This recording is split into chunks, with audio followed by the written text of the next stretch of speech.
Muchas personas se enfurecen o se molestan cuando se les habla de la gracia de Dios en Cristo. Más específicamente cuando se les menciona la justificación por la fe. Porque se resisten a la idea de que no pueden hacer nada para su salvación. Dicen, ¿y de qué me ha servido entonces todo mi esfuerzo? ¿Acaso Dios no considera todas las buenas obras que he hecho? ¿Acaso Dios no considera cuánto he ayudado a los pobres? ¿Cuánto he ayunado? Todos los días en que me he levantado de madrugada buscando el rostro del Señor, como dice el salmista. ¿Acaso todas estas cosas no valen de nada? Mis hermanos, todo esto revela un corazón legalista. No estamos diciendo que hacer todas estas cosas está mal, pero tienen que venir como una consecuencia de la obra de Dios en nosotros, no por buscar algo de Dios, que son dos cosas diferentes.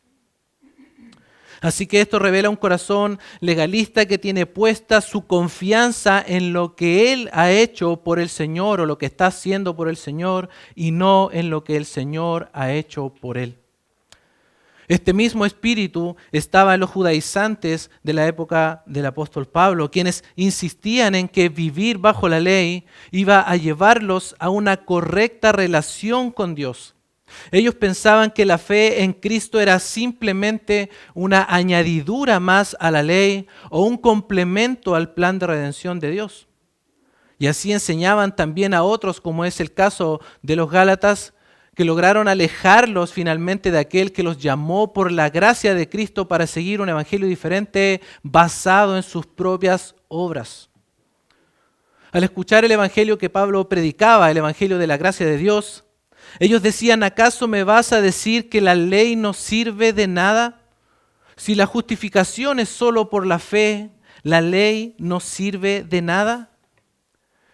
Y la verdad es que no sirva de nada, sino que la ley y la promesa tienen propósitos distintos en el plan de redención. Y eso es lo que Pablo va a comenzar a explicar y a responder a este natural pero infundado cuestionamiento. Así que los invito, hermanos, a leer Gálatas capítulo 3 una vez más. Vamos a leer desde los versículos 15 en adelante para tener un poco más de contexto, pero nos quedaremos en los versículos 19 al 24. Dice así la palabra del Señor. Gálatas capítulo 3, versículos 15 en adelante. Hermanos, hablo en términos humanos. Un pacto, aunque sea de hombre, una vez ratificado, nadie lo invalida ni le añade. Ahora bien, a Abraham fueron hechas las promesas y a su simiente, no dice y a las simientes como si hablase de muchos, sino como de uno, y a tu simiente la cual es Cristo. Esto pues digo, el pacto previamente ratificado por Dios para con Cristo, la ley que vino 430 años después no lo abroga para invalidar la promesa. Porque si la herencia es por la ley, ya no es por la promesa, pero Dios la concedió a Abraham mediante la promesa. Entonces, ¿para qué sirve la ley? Fue añadida a causa de las transgresiones hasta que viniese la simiente a quien fue hecha la promesa y fue ordenada por medio de ángeles en mano de un mediador. Y el mediador no lo es de uno solo, pero Dios es uno. ¿Luego la ley es contraria a las promesas de Dios? En ninguna manera. Porque si la ley dada pudiera vivificar, la justicia fuera verdaderamente por la ley. Mas la Escritura lo encerró todo bajo pecado para que la promesa que es por la fe en Jesucristo fuese dada a los creyentes. Pero antes que viniese la fe, estábamos confinados bajo la ley, encerrados para aquella fe que iba a ser revelada. De manera que la ley ha sido nuestro ayo para llevarnos a Cristo, a fin de que fuésemos justificados por la fe. Pidamos la dirección de nuestro Dios. Padre Celestial, una vez más te alabamos, Padre, por tener tu preciosa palabra en medio nuestro. Oramos, Señor, que tu Santo Espíritu nos guíe en esta mañana al exponer, al escuchar tu palabra y obra, Señor, conforme a tus propósitos. Glorifícate en esta hora. Pedimos tu dirección y la guía de tu Santo Espíritu. Lo dejamos todo en tus manos, Señor, y oramos en los méritos de Jesús. Amén. ¿Cuál es el propósito de la ley en el plan de redención? Esa es la pregunta que Pablo va a responder en este pasaje y es lo que quiero compartir con ustedes en esta mañana. Y aquí hay por lo menos 3 cosas que nos muestran el propósito de la ley en el plan de redención. En primer lugar, la ley manifiesta el pecado, los versículos 19 al 20. En segundo lugar, la ley ilumina la promesa, versículos 21 al 22. Y en tercer lugar, la ley prepara el camino a Cristo, versículos 23 al 24. Vamos a lo primero entonces, la ley manifiesta el pecado. Versículo 19. Entonces, ¿para qué sirve la ley? Pablo usa esta figura de argumentar contra un disputador ficticio porque sabía que todo lo dicho anteriormente generaría esta pregunta, que era lógica desde el punto de vista de los judaizantes y ahora también en el pensamiento de los gálatas. Si la herencia se recibe solo por la fe, si la justificación es solo por fe conforme a la promesa dicha a Abraham y a su simiente, ¿para qué Dios dio la ley entonces? ¿Qué sentido tiene que Dios haya dado la ley a su pueblo en el monte Sinaí si ésta no puede justificar a nadie? Pablo se adelanta, por supuesto, a este cuestionamiento y responde él mismo la pregunta: fue añadida a causa de las transgresiones. La palabra que se traduce transgresiones en el griego tiene la idea de pasar más allá, de pasar un límite. En otras palabras, la ley fue dada por Dios para demostrar a los hombres que han traspasado sus mandamientos, que han traspasado su voluntad. Porque ¿cómo podrían los hombres ser acusados delante de Dios como transgresores si no hay una ley que se pudiera transgredir? ¿Cómo sabe usted, mi hermano, que ha transgredido una ley si no hay una ley que transgredir? Obviamente, esto no quiere decir que antes que Dios promulgara su ley en el Sinaí, en Éxodo capítulo 20, no había pecado. Pensemos en Adán y Eva. Dios le dio una instrucción a Adán en el huerto. De todo árbol del huerto podrás comer, mas del árbol de la ciencia, del bien y del mal no comerás, porque el día que de él comieres, ciertamente morirás. Dice Génesis 2, 16 y 17. Y esto es una instrucción, es un mandamiento de Dios. Y Adán transgredió ese mandamiento y el pecado entró en el mundo. De ahí en adelante todos pecaron y todos murieron. Sin embargo, no había una ley concreta y conocida sino hasta Moisés. Escuche cómo lo explica el apóstol Pablo en la carta a los Romanos en el capítulo 5, versículos 12 al 14. Por tanto, como el pecado entró en el mundo por un hombre, y por el pecado la muerte, así la muerte pasó a todos los hombres por cuanto todos pecaron. Pues antes de la ley había pecado en el mundo, pero donde no hay ley no se inculpa de pecado. No obstante, reinó la muerte hasta Adán, desde Adán quiero decir, hasta Moisés, aún en los que no pecaron a la manera de la transgresión de Adán, el cual es figura del que había de venir. Antes de la ley había pecado, ¿cómo lo sabemos? A pesar de que no había una ley concreta, dice Pablo, reinó la muerte, que es la paga del pecado, desde Adán hasta Moisés.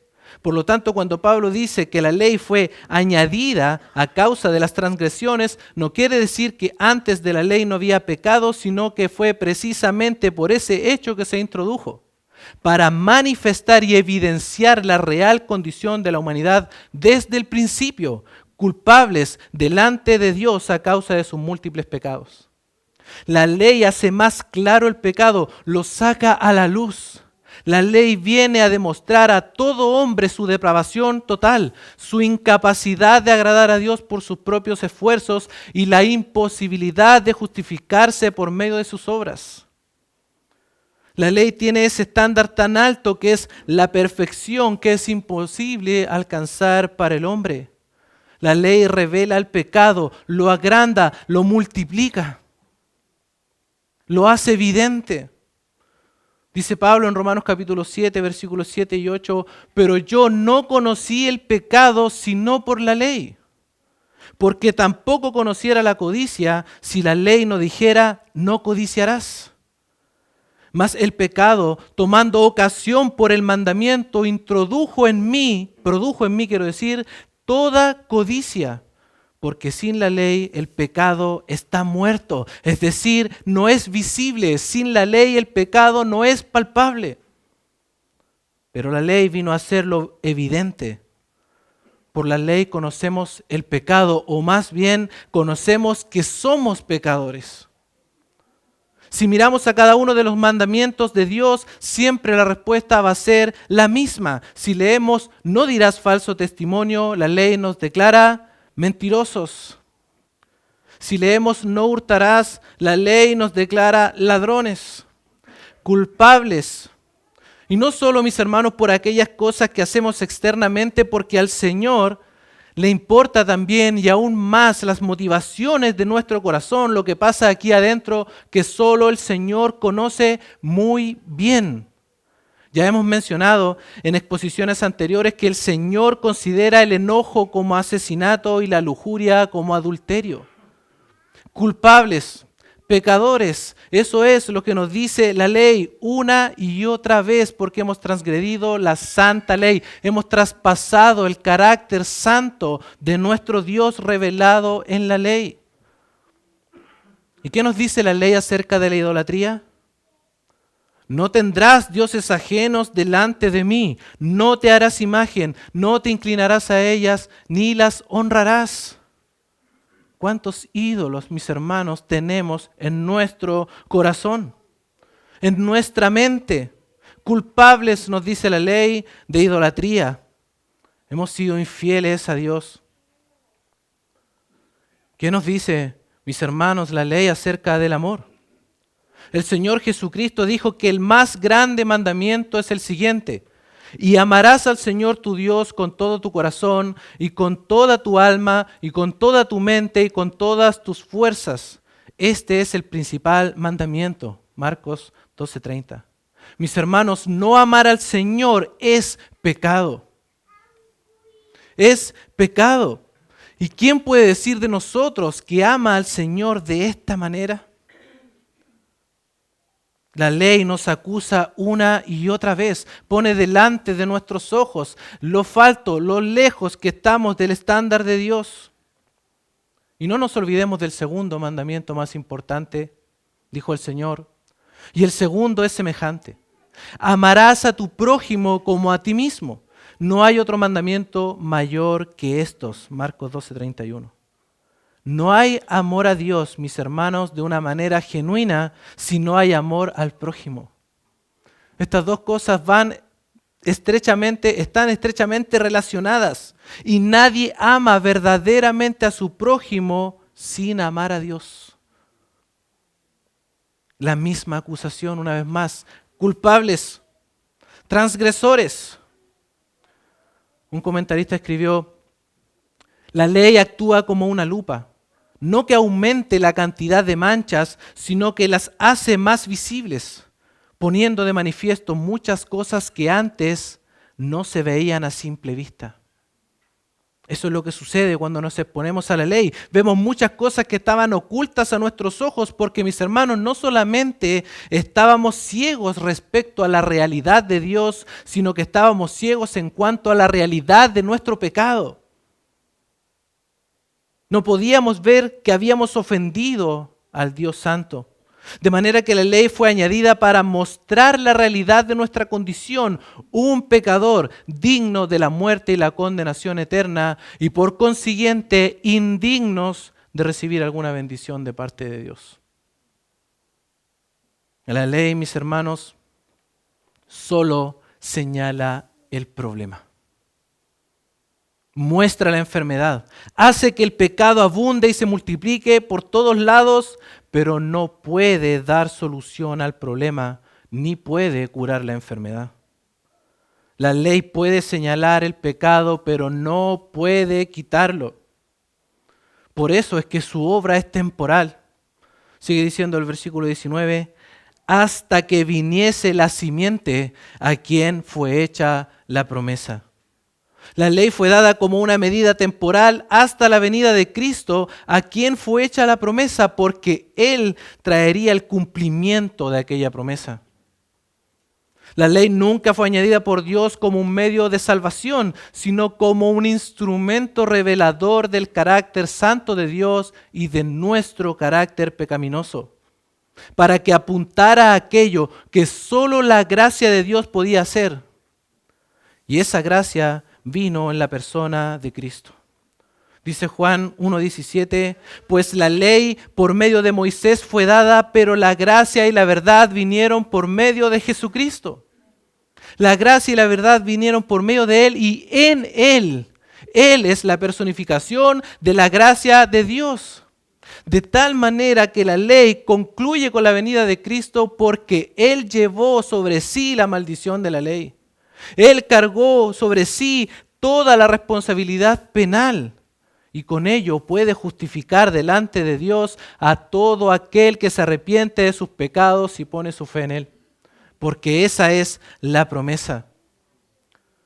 La gracia venida en Jesucristo puede hacer algo que la ley no puede hacer: perdonar al transgresor. Mis hermanos, nunca vamos a rogar desesperadamente al Señor por misericordia y pedirle que nos salve a menos que veamos nuestra real condición. A menos que veamos nuestra inmundicia. A menos que veamos con claridad las manchas del pecado y la profundidad de ellas. Nunca veremos a Cristo como nuestro Salvador si no nos vemos a nosotros mismos como un transgresor. Nunca anhelaremos la justicia de Cristo si no vemos nuestra propia injusticia. Y eso solo lo puede evidenciar la ley. Porque la ley manifiesta el pecado. Ahora Pablo quiere añadir algo más acerca de la ley, mostrando su inferioridad respecto a la promesa de Dios. Sigue diciendo el versículo 19, y fue ordenada por medio de ángeles en mano de un mediador. Y el mediador no lo es de uno solo, pero Dios es uno. Esto parece un poco complicado. Pablo menciona que la ley fue dada por Dios por medio de ángeles y Moisés. No sabemos exactamente qué papel desarrollaron los ángeles, pero la Biblia enseña en otros pasajes que estuvieron presentes, por ejemplo, en Hechos capítulo 7, versículo 53 y Hebreos capítulo 2, versículo 2. El punto de Pablo es que se requiere de un mediador cuando hay dos partes comprometidas en un pacto. En este caso, Dios y el pueblo de Israel. Dios le había dado las palabras que Moisés debía transmitir al pueblo actuando como un mediador.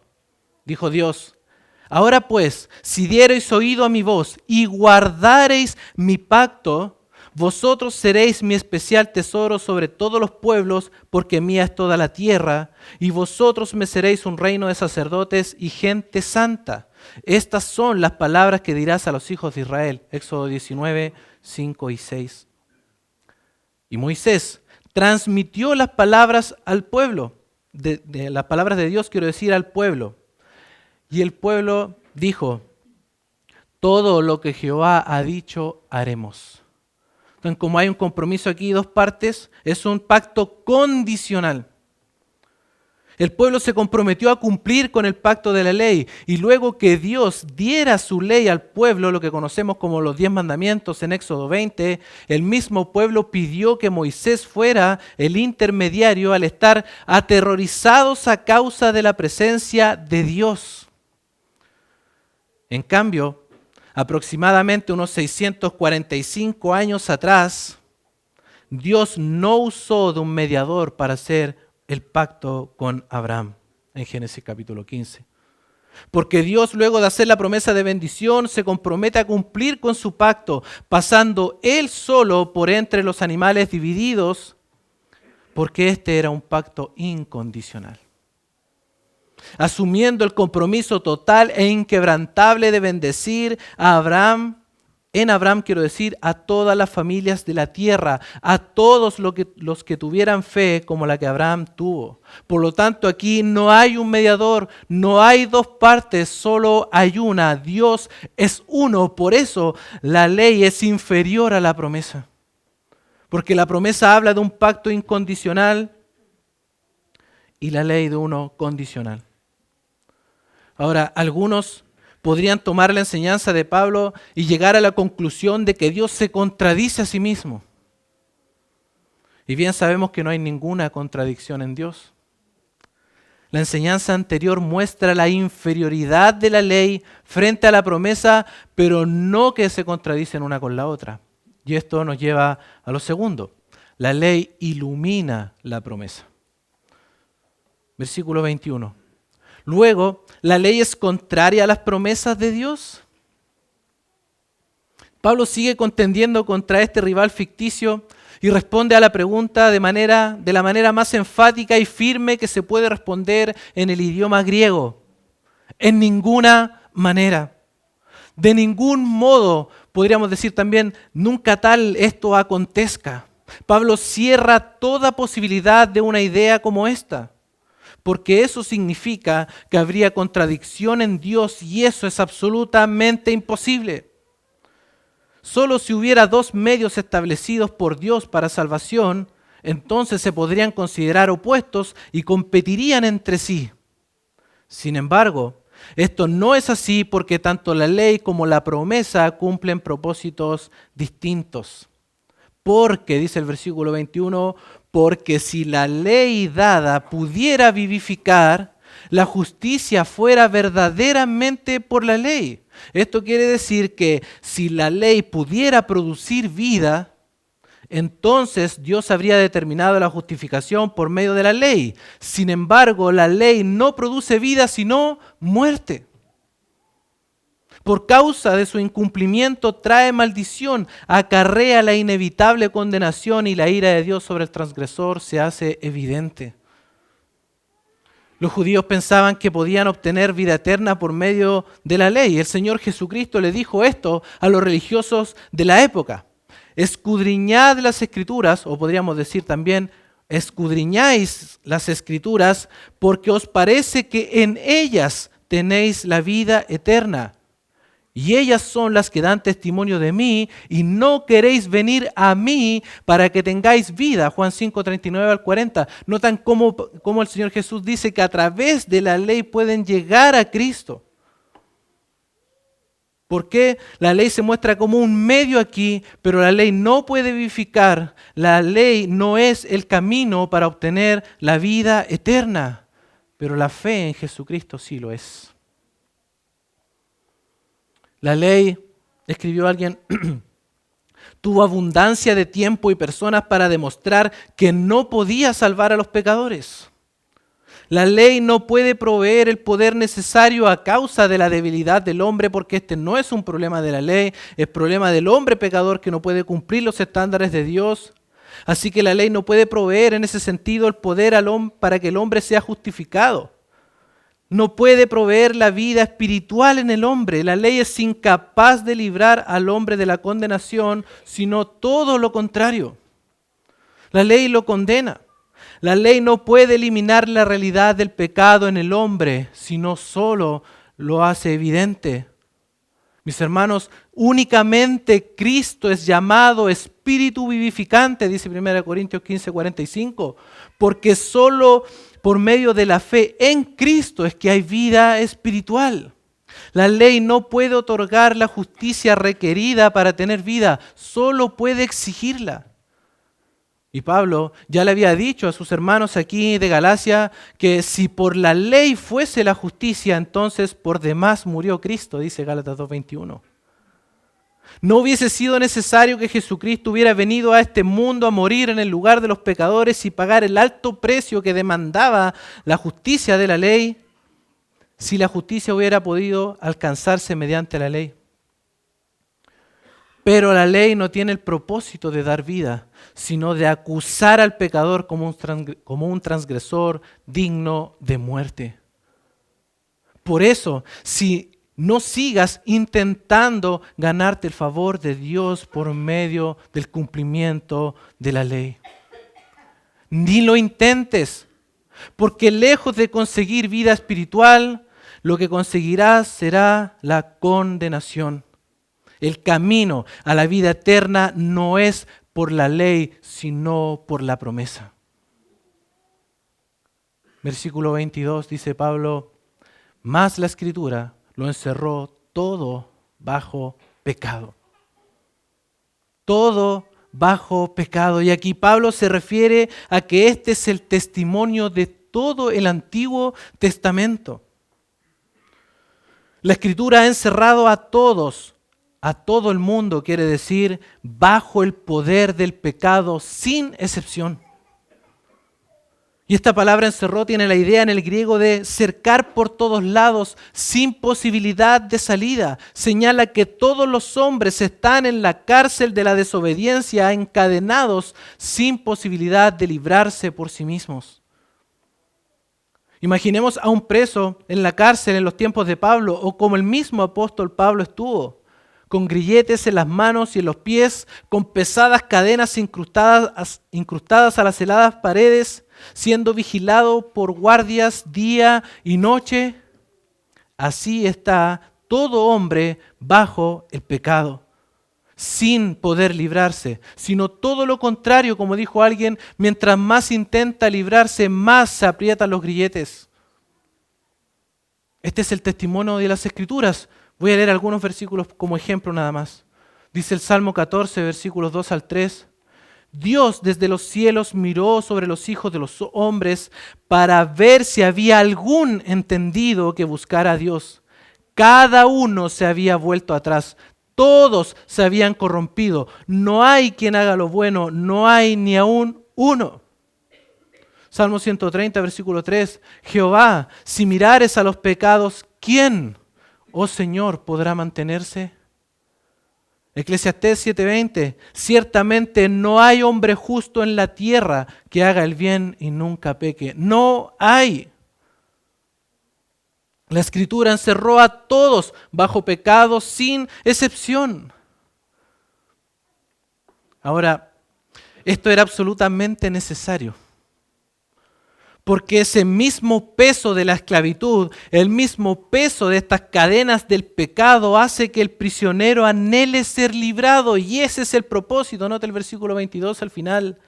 Para que la promesa que es por la fe en Jesucristo fuese dada a los creyentes. Fuese dada a los creyentes. Es necesario que por la obra del Espíritu Santo el hombre quede convicto de pecado para que anhele ser librado de las cadenas del pecado por medio de la fe en Jesucristo. Porque solo es posible esta libertad por medio de la fe en Él. Esa es la promesa. Para que reciba por la fe en Jesucristo el perdón de pecados. Solo Cristo puede romper esas cadenas y dejar en libertad a aquellos que estaban presos del pecado. A todos aquellos que ponen su fe en Él. Cristo, solo Cristo puede dar esa libertad. Todo lo que la ley podía hacer, escribió un comentarista, era mostrar a los hombres su desesperada condición y convencerlos de que la salvación solo podría tener lugar por la libre gracia de Dios. ¿Notan cómo la ley y la promesa cumplen propósitos distintos? Podemos decir que la ley cumple su propósito cuando llega a mostrar lo que no puede hacer, que es salvar. Pero lo que es imposible para la ley es posible para Dios en Cristo. Tú, querido amigo o amiga, estás aquí hoy experimentando esas pesadas cadenas del pecado. No intentes librarte de ellas por ti mismo, sino pon tu fe en Cristo. Deja de luchar en tus propias fuerzas y confía en el Señor. Deja que la presión de la realidad de tu pecado te impulse a los brazos de Jesús, que dijo: venid a mí todos los que estáis trabajados y cargados, y yo os haré descansar. Cree a su palabra, cree en sus promesas, y esas cadenas se caerán, y serás libre de la condenación y del dominio del pecado, porque el Salvador ya pagó el precio. Cristo ya pagó el precio para poder librar a todos los que estaban en la esclavitud del pecado. Jesús llevó sobre sí mismo la maldición de la ley. Cristo puso su vida para que tú pudieras tener vida. Ese es nuestro Salvador. Y tú, mi querido hermano y hermana, si has experimentado esta extraordinaria liberación, considérate a ti mismo, considerémonos a nosotros mismos muertos. Muertos al pecado, pero vivos para con Dios.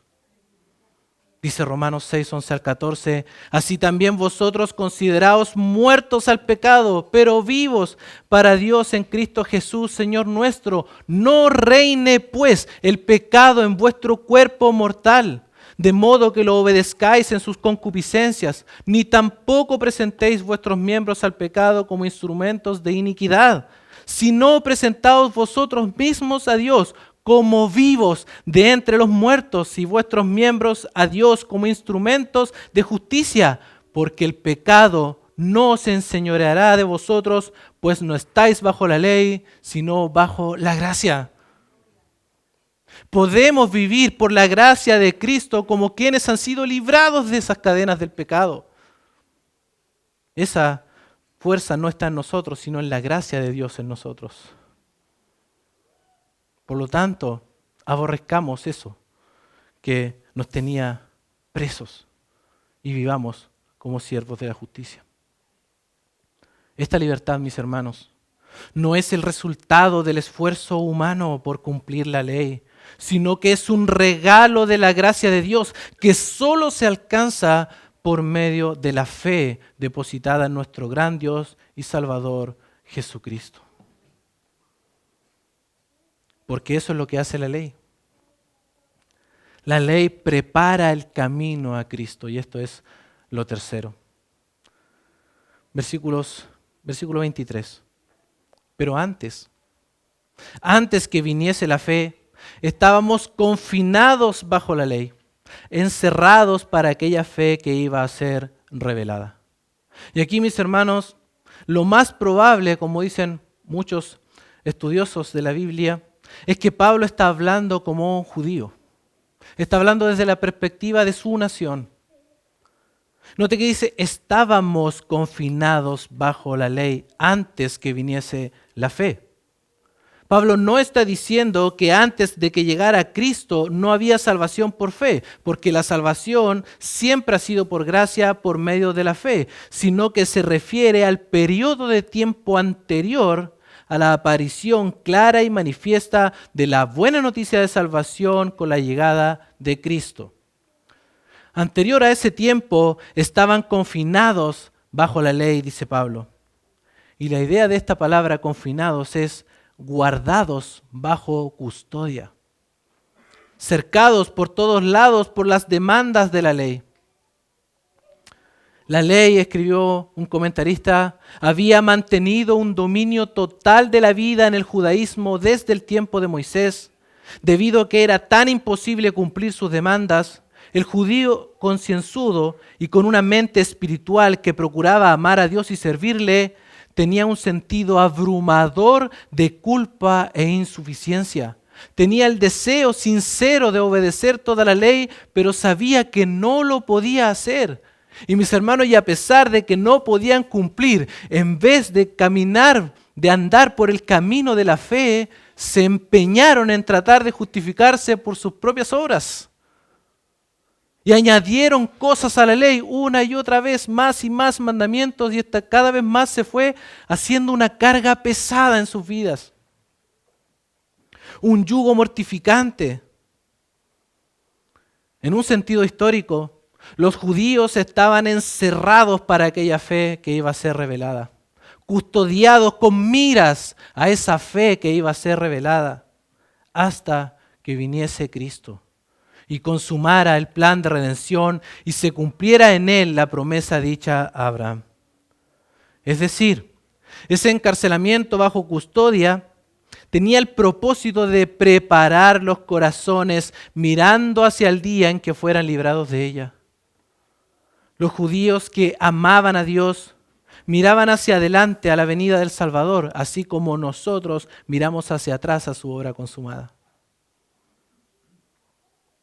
De manera, dice Pablo en el versículo 24, que la ley ha sido nuestro ayo para llevarnos a Cristo a fin de que fuésemos justificados por la fe. Y ahora Pablo usa el término aquí, ayo, que en el griego es la palabra paidagogos, que significa instructor de niños. Sin embargo, Pablo no tiene en su mente la idea de un maestro de la educación, como nosotros entendemos el término en la actualidad, sino más bien se refiere a un tutor, que era un esclavo de la casa que tenía la responsabilidad de llevar al niño a la escuela.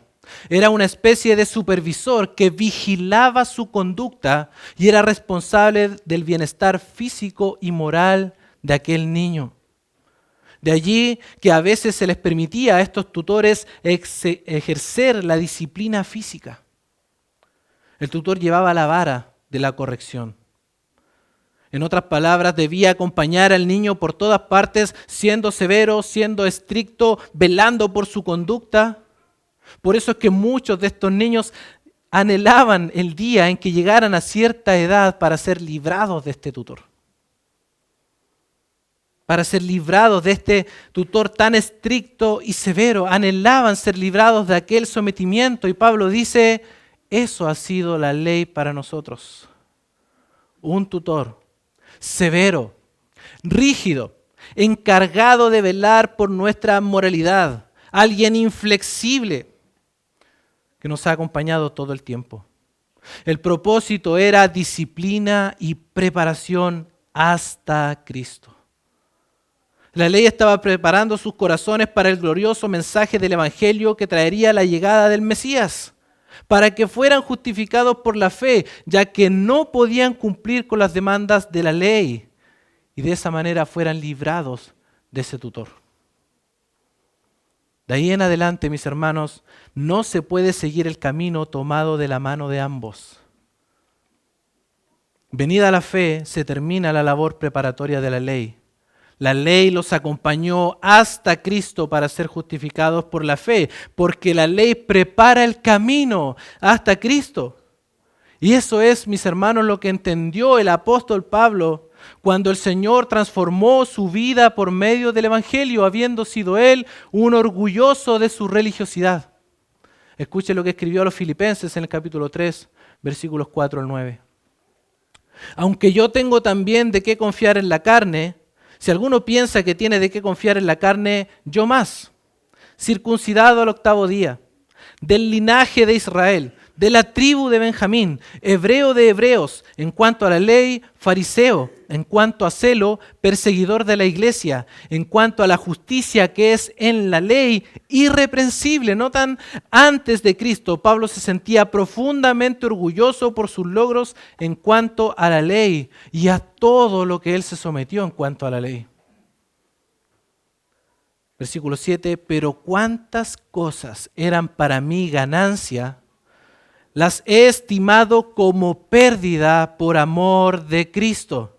Y ciertamente aún estimo todas las cosas como pérdida por la excelencia del conocimiento de Cristo Jesús, mi Señor, por amor del cual lo he perdido todo y lo tengo por basura para ganar a Cristo.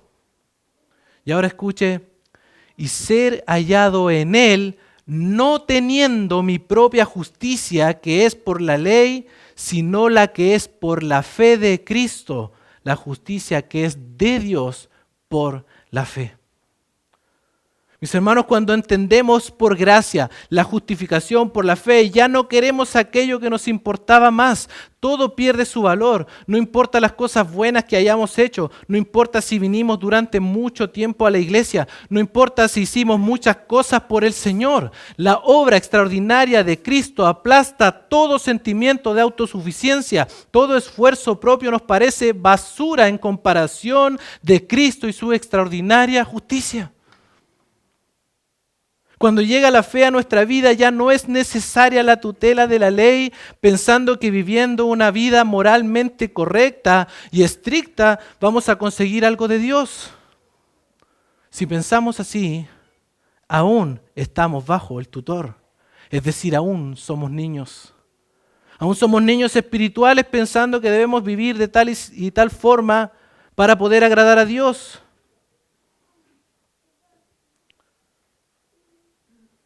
La ley, mis hermanos, cumple su propósito en nosotros cuando nos aprisiona, cuando nos azota con la vara de la severidad, cuando entendemos que sus estándares son tan altos que no podemos cumplirlos. De tal manera que el camino a Cristo se ve de una manera que nunca antes lo habíamos visto. Y anhelamos transitar por él hasta llegar a los pies del monte Calvario y hallar en Cristo el perdón de pecados y la vida eterna. Mis hermanos, esta es una obra de gracia. Aunque a veces esto parezca contradictorio, pero es una obra de gracia. La ley puesta aquí es una manifestación más de la gracia de Dios. Porque ante la realidad del pecado y la incapacidad de alcanzar por el hombre una vía de justificación, lo conduce como hace un ayo a un niño a Cristo el Salvador, de donde procede la justicia de Dios que justifica al impío. Eso escribió Samuel Pérez Millos. Mis hermanos, ¿qué podemos concluir respecto o acerca de la ley en relación con nosotros los creyentes en el día de hoy? La ley sigue revelando nuestro pecado. La ley sigue haciendo esa obra en nosotros aún. Cuando nos ponemos frente al espejo de la ley, se hace evidente nuestro pecado. La ley continúa recordándonos que no somos suficientes en nosotros mismos. La ley sigue aplastando nuestro orgullo y toda pretensión de autosuficiencia. La ley sigue recordándonos una y otra vez que no damos con el estándar exigido por Dios. Pero al mismo tiempo la ley sigue llevándonos a contemplar a Cristo y su justicia. Porque cuando la ley nos acusa de no poder cumplir, entonces miramos hacia Cristo cumpliendo todas las exigencias y las demandas de la ley por nosotros. Así que también la ley sigue llevándonos a Cristo en ese sentido, sigue llevándonos a contemplar la gracia de Dios en Cristo. Sigue iluminando esta promesa, la ley sigue llevándonos a aquel en el cual tenemos verdadera libertad. Ahora, pensemos también respecto al evangelismo. Aunque la ley no fue dada por Dios como un camino de salvación, sin embargo, es parte del plan de salvación. Porque, ¿qué es el Evangelio? El Evangelio es la buena noticia de la salvación de Dios que Dios ha provisto en Cristo, pero toda buena noticia comienza con una mala noticia. Para que las personas puedan apreciar, mis hermanos, como es debido la buena noticia, deben conocer la mala noticia. Y la mala noticia es que Dios es santo y no dará por inocente al culpable, a aquel que ha transgredido su ley. La mala noticia es que la Escritura lo encerró todo bajo pecado y todo el mundo es un transgresor de la ley santa, justa y buena de Dios. Y que no tiene posibilidad de salir de esa condición. Eso lo hace la ley. Y aquí entonces es que entra la buena noticia. A menos que se arrepienta de sus pecados y ponga su fe en Cristo el Señor, quien pagó la deuda impagable para el hombre y en quien encontrará verdadera libertad. Debemos seguir incluyendo la ley entonces en nuestra predicación del Evangelio porque, como escribió Martín Lutero en su comentario, la ley es el ujier o el servidor que señala el camino a la gracia.